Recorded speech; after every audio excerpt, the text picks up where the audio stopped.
Assalamualaikum warahmatullahi wabarakatuh. Selamat malam teman-teman semuanya. Kami dari kelompok 3 akan mempresentasikan tentang pemilihan lokasi bisnis retail dalam area perdagangan. Eh, Kami berdua di sini, saya sendiri Rahmat Saifullah dan teman saya Septi Tri Utami. Baik, langsung saja. Presentasi pertama akan disampaikan oleh teman saya Septi Tri Utami. Waktu dan tempat kami persilakan. Pemilihan lokasi retail adalah sebuah keputusan yang sangat strategis. Sekali lokasi dipilih, pemilik retail harus menanggung semua konsekuensi dari pilihannya tersebut. Nah, sebagai contoh, sebuah retail makanan harus mempertimbangkan lokasi toko di area yang masih baru dan dapat dijangkau oleh konsumen. Nah, pemilik retail memiliki dua tempat tangan dengan toko lain atau menempati toko yang benar-benar mengenai pemilihan lokasi. Seharusnya pemilik retail harus memikirkan dengan jeli dalam 3 tingkatan, yaitu yang pertama daerah, yang kedua adalah area perdagangan, dan yang ketiga adalah tempat yang lebih spesifik dan khusus. Nah, untuk daerah sendiri merujuk pada suatu negara, bagian dari suatu negara, kota tertentu, ataupun metropolitan statistical area atau MSA. Yang kedua, perdagangan merupakan area geografis yang berdekatan, memiliki mayoritas perdagangan dan penjualan. Sebuah toko memungkinkan bagian dari sebuah kota ataupun dapat meluas di luar batas-batas kota tersebut, tergantung pada tipe-tipe toko dan intensitas dari para pelanggan. Selanjutnya, dalam menguji 3 keputusan lokasi secara berurutan, maka akan dijelaskan lebih dahulu bagaimana. Yang pertama, melihat faktor yang mempengaruhi daya tarik suatu area perdagangan tertentu. Yang kedua adalah menguji apa yang dicari pemilik retail dalam memilih tempat, seperti target penjualan yang harus dicapai, sehingga dapat dilakukan pengujian dengan menggunakan beberapa metode peramalan. Area perdagangan dibagi dalam beberapa segmen. Misalnya, dalam segmen area perdagangan utama atau primary trading area. Yang kedua, segmen perdagangan sekunder atau secondary trading area. Dan yang terakhir adalah segmen area perdagangan pinggiran atau street trading area. Nah, untuk penjelasannya, kalian bisa lihat di gambar yang ada lingkaran ini. Nah, di sini dijelaskan untuk warna-warnanya, ada area perdagangan utama, area perdagangan sekunder, area perdagangan pinggiran. Yang lingkaran kecil-kecil itu yang sedikit besar yaitu toko, dan yang paling kecil adalah pelanggan. Faktor-faktor yang mempengaruhi permintaan suatu wilayah atau area perdagangan.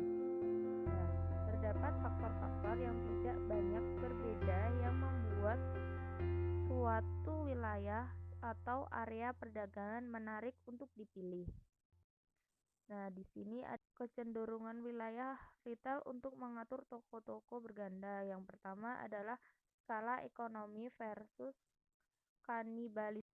Nah, pada awalnya diharapkan bahwa sebuah retail seharusnya memilih lokasi terbaik dalam suatu area perdagangan, tetapi kebanyakan waralaba atau chains mengarah pada sebuah area dengan sebuah jaringan pertokoan. Dan lagi pula, skala dari promosi dan distribusi ekonomi bisa lebih mudah dicapai dengan lokasi berganda atau multi-multipre. Contohnya saja, untuk biaya pemasangan sebuah iklan di koran untuk sebuah retail dengan 20 toko dalam suatu area akan sama besarnya dengan biaya iklan yang dikeluarkan untuk retail yang hanya memiliki satu toko. Dua, yaitu demografis dan karakteristik gaya hidup. Dalam banyak kasus, area-area di mana populasi bertambah lebih dinikmati dibandingkan dengan area-area di mana area-area yang populasinya menunjukkan penurunan. Nah, karakteristik gaya hidup dari populasi makin relevan pula untuk dipahami dalam menemukan lokasi retail.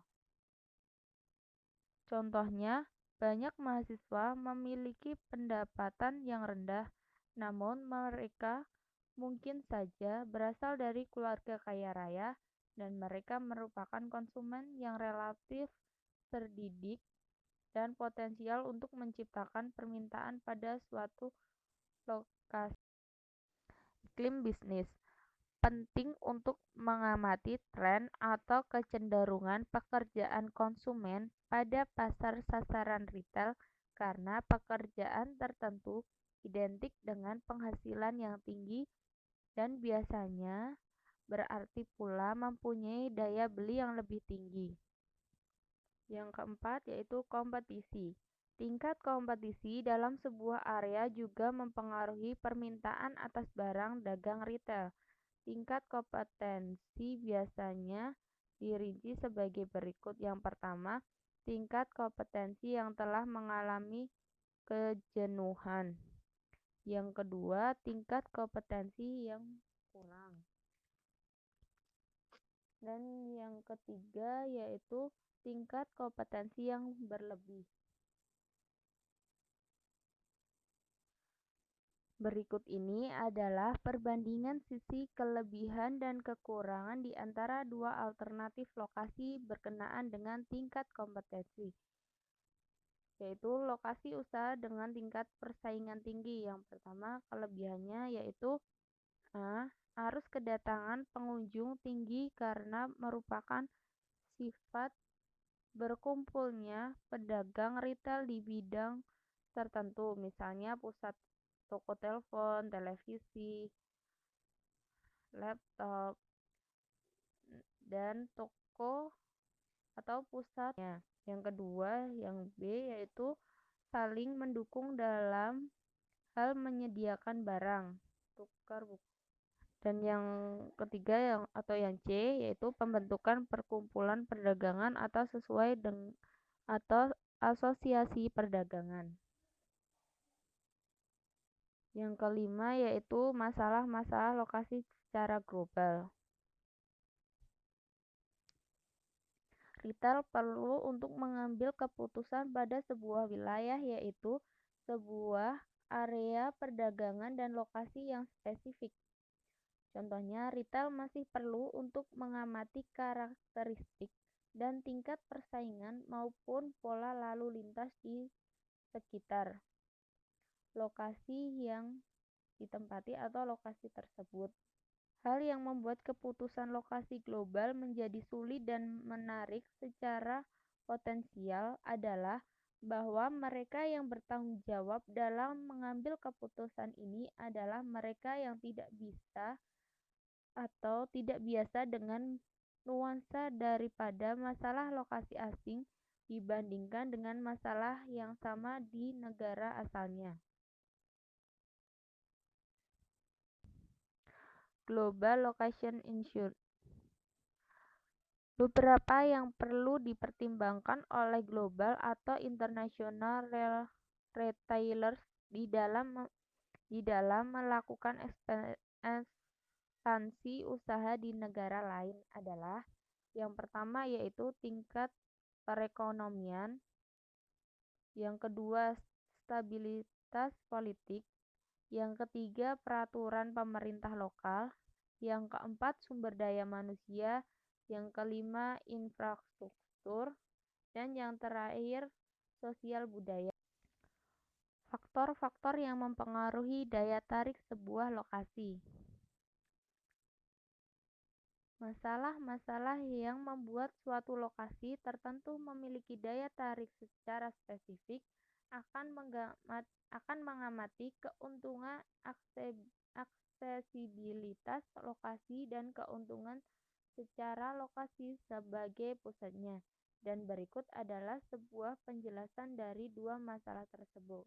Yang pertama, aksesibilitas. Menurut Levy dan Fines 2010, suatu lokasi usaha retail yang strategis ditentukan oleh dua hal utama, yaitu faktor akses dan faktor keunggulan lokasi. Nah, aksesibilitas suatu lokasi adalah suatu kemudahan bagi konsumen untuk datang atau masuk dan keluar dari lokasi tersebut. Nah, analisis ini memiliki dua tahap, yaitu analisis makro dan juga analisis mikro. Nah, untuk analisis makro sendiri yaitu mempertimbangkan area perdagangan primer seperti area 2 hingga 3 mil di sekitar lokasi tersebut dalam kasus sebuah supermarket atau toko obat. Nah, akses makro merujuk pada akses yang harus dilalui oleh konsumen dari tempat di mana dia berada, seperti rumah atau tempat kerja ataupun sekolah dan sebagainya, menuju ke lokasi tempat usaha retail. Dan beberapa hal yang terkait dengan akses mikro yaitu penghalangan alam, yang kedua penghalangan buatan, yang ketiga kondisi jalan, yang keempat pola lalu lintas. Dan yang selanjutnya itu analisis makro. Analisis makro berkonsentrasi pada masalah-masalah sekitar lokasi seperti visibilitas, arus lalu lintas, parkir, keramaian, dan jalan masuk ataupun jalan keluar. Akses makro merujuk pada 3 km di sekitar lokasi usaha retail. Dan beberapa hal yang terkait dengan akses makro yaitu yang pertama, jarak penglihatan. Lokasi usaha yang strategis harus dapat melihat dari kejauhan sehingga mempermudahkan konsumen untuk menentukan lokasi usaha tersebut. Yang kedua, lahan parkir. Akses makro berikutnya yang sangat penting khususnya untuk usaha retail di daerah perkotaan adalah lahan parkir. Kesulitan menemukan tempat parkir karena keterbatasan lahan parkir dan ketidakamanan kendaraan di tempat parkir menjadi isu serius yang membuat konsumen akan pindah mengunjungi lokasi usaha retail dengan lahan parkir yang lebih luas dan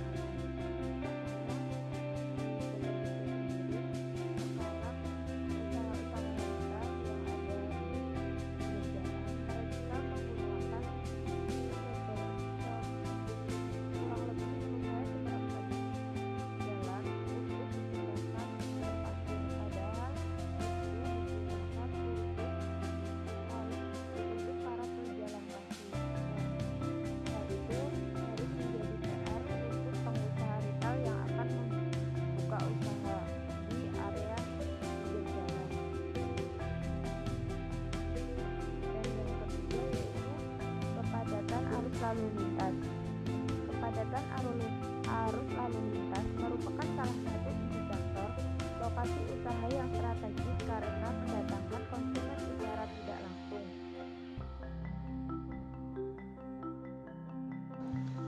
Yang pertama, memperkirakan permintaan untuk sebuah lokasi baru. Para pemilik retail itu harus memperkirakan permintaan pada suatu di lokasi tersebut. lokasi baru tersebut untuk menetapkan area perdagangannya, sehingga apabila pemilik retail itu memberikan permintaan, sehingga pasti pemilik retail itu tidak sembarangan untuk meletakkan dagangannya, karena retail itu harus memperkirakan peminat konsumen yang ada di lokasi baru tersebut, kemudian memperkirakan seberapa banyak uang yang dikeluarkan oleh konsumen dalam area perdagangan, sehingga di lokasi terbaru itu pemilik retail itu harus memperkirakan berapa banyak konsumen yang dikeluarkan untuk membeli produk kita. Itu harus diperkirakan, karena semakin banyak produk kita laku di sana, maka semakin maju juga retail kita. Kemudian faktor yang dipertimbangkan ketika menetapkan batas-batas area perdagangan dengan menjelaskan tipe-tipe informasi dan teknik yang digunakan oleh para pemilik retail untuk memperkirakan permintaan.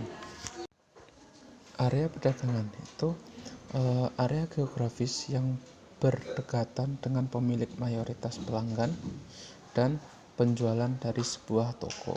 Ada tiga zona dalam perdagangan tersebut, antara lain zona primer, zona di mana area geografis dari mana toko atau pusat pembelajaran tersebut mendapatkan 60% dari pelanggannya. Kemudian zona sekunder itu area geografis dari kepentingan sekunder dalam tingkat penjualan pelanggan yang menghasilkan sekitar 20% dari penjualan dari sebuah toko. Yang ketiga, zona tersier. Zona termasuk para pelanggan yang kadang berbelanja di toko atau di pusat perbelanjaan tersebut. Metode permintaan. Terdapat sejumlah metode analisis komplementer digunakan untuk memperkirakan permintaan untuk sebuah toko baru. Yang A, pendekatan analog. Pendekatan analog itu sering disebut juga pendekatan toko yang serupa, sehingga di satu tempat itu terdapat toko yang sama, barang yang dijualkan itu sama. Pendekatan analog dibedakan menjadi 3 tahap, yaitu area perdagangan sekarang ditentukan dengan menggunakan teknik penandaan pelanggaran. Yang kedua, berdasarkan pada intensitas pelanggan pada toko, zona primer, sekunder, dan tersier. Yang ketiga, karakteristik dari toko yang ada sekarang dicocokkan dengan lokasi-lokasi toko baru yang potensial untuk menentukan tempat yang terbaik. B. Analisis regresi. Sebuah metode umum dari pendefinisian area perdagangan retail yang potensi untuk jaringan retail yang lebih besar dari 20 toko. Analisis regresi ada 3 tahap yang dilakukan pakai statik. Yang pertama, memilih ukuran pelaksanaan yang tepat. Yang kedua, memilih sebuah set variabel yang dapat digunakan atau yang dapat berguna dalam peramalan pelaksanaan. Yang ketiga, memecahkan persamaan regresi dan menggunakannya untuk meramalkan pelaksanaan tempat masa depan. Garis regresi dihasilkan dari persamaan penjualan A konstanta plus B1 kali X1 variabel prediktor. Metode gravitasi Hooke. Metode penetapan permintaan secara singkat berdasarkan pada hukum gravitasi Newton. Saran dari modul Hooke adalah untuk menentukan kemungkinan bahwa seorang pelanggan yang menetap dalam sebuah area tertentu akan berbelanja pada toko atau pusat pembelanjaan tertentu. Model umumnya ditetapkan sebagai berikut.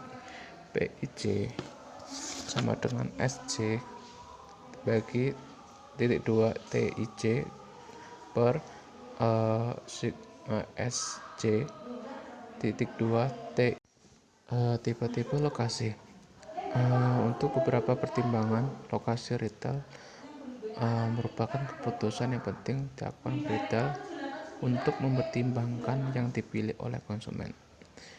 Kemudian strategi yang sangat penting untuk dikembangkan menjadi persaingan yang sehat dikarenakan macam-macam barang yang dijual. Retail memiliki 3 tipe dasar lokasi yang dipilih. Pertama, pusat pembelanjaan. Pusat pembelanjaan itu adalah posisi yang sangat strategis untuk pengusaha retail dalam menjajakan dagangannya tersebut, karena pada pusat pembelanjaan itu pasti konsumen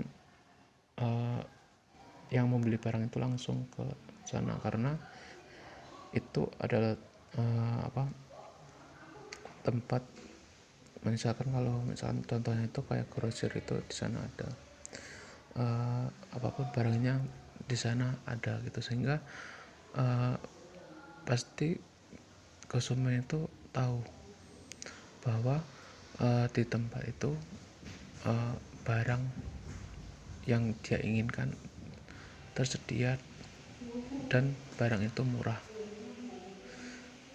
karena di sana pusat pembelanjaan itu terdapat beberapa pesaing kita yang menjual barangnya di sana yang sama, sehingga di sana beberapa pesaing kita di sana, sehingga membuat konsumen itu menjadi datang ke sana, sehingga beberapa konsumen datang di pusat pembelanjaan tersebut. Contohnya itu bisa di pasar Beringharjo, itu adalah pusat pembelanjaan. Kemudian di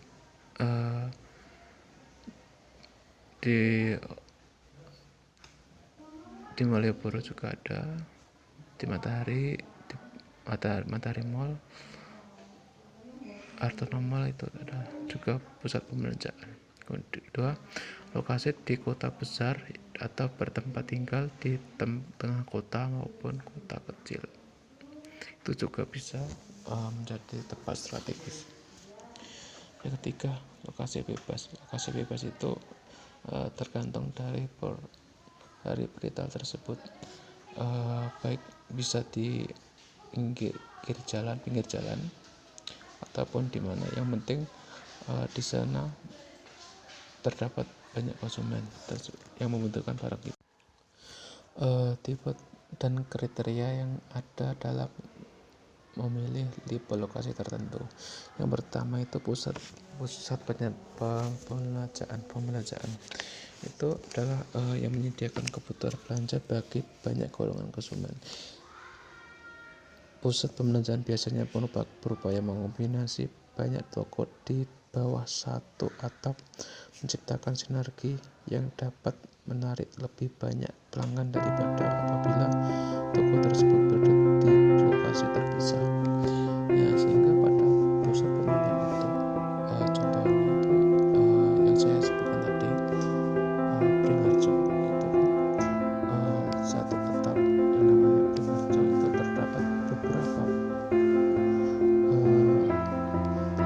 pedagang yang ada di sana yang menyediakan produknya atau kebutuhan belanja untuk konsumen, sehingga banyak konsumen yang datang di pusat pembelanjaan tersebut. Kemudian pusat diskon pembelanjaan kecil itu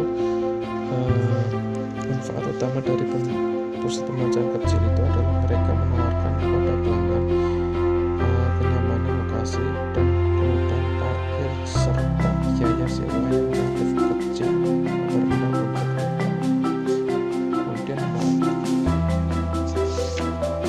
setelah itu lokasi yang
seharusnya mencakup retail yang dengan harga diskon.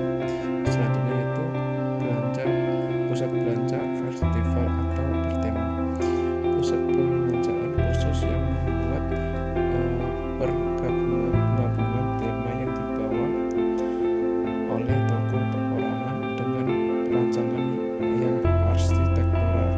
Kemudian kios meskipun tidak satupun kios barang dagangan bisa ditemukan di sebuah jenis mall, kios tetap merupakan suatu alternatif penempatan yang populer bagi retail untuk kebutuhan lingkup pasar yang kecil.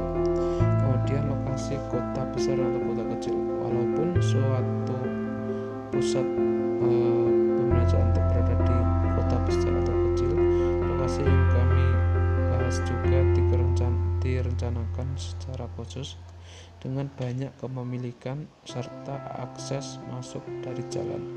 Secara khusus kami membahas distrik pusat bisnis, lokasi yang di dalam kota, dan pusat yang usaha pengembangan kembali untuk melaksanakan lokasi tersebut.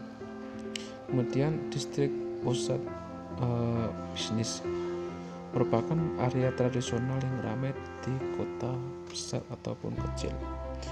Kemudian lokasi dalam kota, lokasi alternatif kota besar atau kota kecil adalah dalam kota. Dalam kota merupakan area perkotaan dengan intensitas yang tinggi yang terdiri dari bangunan apartemen, populasi terbesar dengan etnik Latin, Negro, Asia. Kemudian lokasi jalan utama merupakan tempat di mana DPD berada pada area belanjaan tradisional dari kota kecil ataupun distrik bisnis yang kedua di daerah pinggiran kota atau kota besar. Pilihan lokasi lain untuk retail itu pertama bandar udara itu sangat bagus untuk retail karena satu area yang penting dan populer di antara retail nasional. Yang kedua, tempat peristirahatan. Itu retail menganggap resort sebagai peluang pemilihan lokasi yang utama sebab akan ada banyak pelanggan lakukan di saat waktu senggang mereka. Yang ketiga, rumah sakit adalah alternatif pilihan lokasi yang terus populer karena pasien dan para tamu pasti akan menyempatkan ke toko. Keempat, toko dalam toko adalah pilihan untuk retail adalah di dalam toko yang lebih besar. Kita bisa khusus berada di Tor Salva. Strategi lokasi toko itu potongan relatif retail yang utama, menguji strategi pilihan lokasi toko yang ada toko spesialis pakaian, toko spesialis kategori, pusat grosir, dan butik.